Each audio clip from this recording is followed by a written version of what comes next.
And some in the Northeast are calling it a once-in-a-lifetime storm, a major blizzard bringing more than 2 feet of snow and fierce winds in some areas. Millions of people are now trying to dig out, and hundreds of thousands of customers are without power. ABC's Rena Roy has more.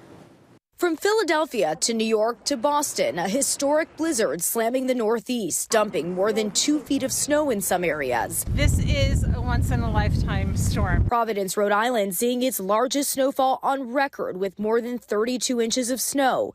Many people braving the conditions to try and dig out. It's probably about the worst I've seen. Snow's coming down pretty hard, but we're trying to keep up with it to the best we can. At one point, the entire state of New Jersey under a blizzard warning. The heaviest bands of snow dropping up to 3 inches per hour, wind gusts hitting more than 80 miles per hour at times. A power line and trees down in Duxbury along the south shore of Massachusetts. Cape Cod also getting hit hard. When we start seeing those hurricane force winds and those that wet, heavy snow, just the number of power outages. A plow truck crashed into the median along New Jersey's Garden State Parkway.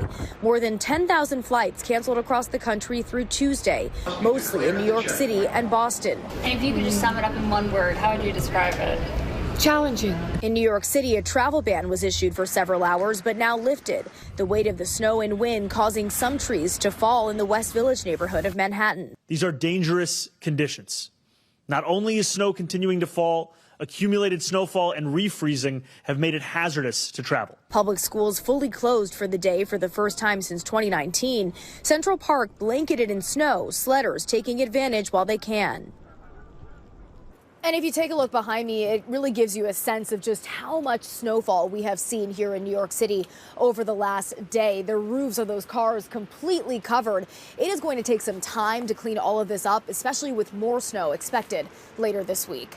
Rena Roy, ABC News, New York.